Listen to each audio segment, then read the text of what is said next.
আসসালামু আলাইকুম সুপ্রিয় দর্শক, আলহামদুলিল্লাহ আল্লাহ তাআলার অশেষ রহমতে এই দুঃখিনী মায়ের স্বপ্ন পূরণ হতে চলেছে। আপনারা এগিয়ে এসেছেন, এটা আল্লাহ তাআলার বড় নিয়ামত। আপনাদের মাধ্যমে এই দুঃখিনী মা তার পুড়িয়ে যাওয়া ঘরটি পুনরায় পাইতেছে।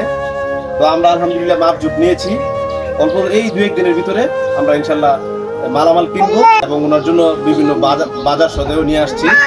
আমরা আমাদের এখান থেকে মোটামুটি ভালো দূরে, প্রায় 5-6 কিলোমিটার দূরে। তো আমরা সেই দূর থেকেই ব্যস্ত সময় থেকে সময় বের করে আসছি। তো এই যে ঘরের কন্ডিশন দেখতেছেন, এখানে কিন্তু অনেক ময়লা আবর্জনা ছিল, এগুলো আস্তে আস্তে সরানো হইতেছে। ইনশাল্লাহ অতি তাড়াতাড়ি এখানে ঘর উঠবে। আপনাদের উপহারগুলো ইনশাল্লাহ জমা আছে, সঠিক সময় আমরা কাজে লাগাইতেছি ইনশাল্লাহ। আর যারা বলেছিলেন ওনার জন্য বাজার সদাই নিয়ে আসার জন্য, বাজার সদাই আজকে নিয়ে আসছি। আপনি খুশি হয়েছেন তো? ওনার জন্য কাপড় আনা হয়েছে, না দিলেও খুশি।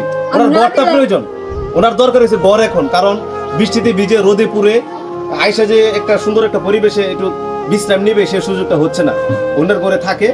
তো আলহামদুলিল্লাহ তারার মা যাকে বলা হয়, সুফিয়া খাতুন ওনার নাম, গ্রাম বরকান্দি, পাহাড়িয়াকান্দি ইউনিয়ন, বানসারামপুর থানা, ব্রাহ্মণবাড়িয়া জেলা।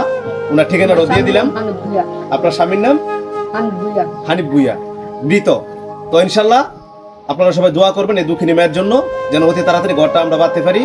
তুলনামূলক আমাদের যে বাজেট কিছুটা লোক, কারণ জায়গাটা স্পেসটা মোটামুটি একটু বড়, আমরা ভাবছিলাম আর একটু ছোট, মাপ দর করে দেখতেছি একটু বড়।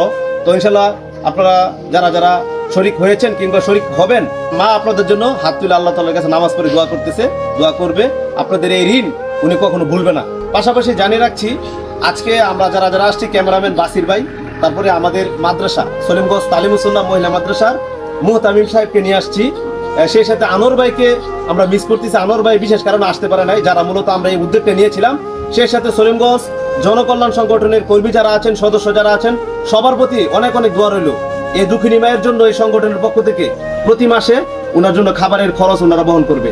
তো সবকিছু মিলিয়ে সকলের জন্য দোয়া রইল, এই সংগঠনের কল্যাণ কামনা করছি। তানজিম হাসান খায়ের সাহেব উনি যখন এই ভিডিওটা করছেন, ধারণ করার পরে আমাদের মনে একটা কল্পনা আসছে যে ওনার জন্য যদি আমরা কোনো কিছু একটা করে দিতে পারি, সেটা যদি ওনার উপকারে আসে, এটা হয়তো আমাদের নাজাতের উসিলা হবে। এই উদ্দেশ্যেই, এই চিন্তা থেকেই আমরা একটু চেষ্টা করছি। আর এই চেষ্টাটাকে আপনারা পরিপূর্ণ করেছেন। আপনাদের আর্থিক সহযোগিতা এবং আপনাদের বুদ্ধি পরামর্শ সব কিছু মিলিয়ে আমরা একটা কাজ হাতে নিয়েছি। সবশেষে আল্লাহ তাআলার কাছে দোয়া চাই, আল্লাহ তাআলা যেন সহি সালামতে খুব সুন্দর করে এই দুঃখিনী মায়ের এই স্বপ্নটাকে পূরণ করে দিতে পারি। পূরণ করা তো আমাদের দায়িত্ব না, আস্তাইউ মিন্নি ওয়াল ইকমাউ মিনাল্লাহ, চেষ্টা করার দায়িত্ব আমাদের। এই আশা নিয়ে আমরা কাজ শুরু করেছি ইনশাল্লাহ। আর আপনাদের সহযোগিতায় শেষও করবো ইনশাল্লাহ। ইনশাল্লাহ এখন যারা শরিক হয়েছেন, সামনে শরিক হবেন, সকলকে এগিয়ে আসার জন্য এবং শরিক থাকার জন্য আহ্বান জানাচ্ছি। ইনশাল্লাহ পরবর্তীতে আবারও ইনশাল্লাহ আপনাদের মাঝে এই আপডেট নিয়ে আসবো। আসসালামু আলাইকুম।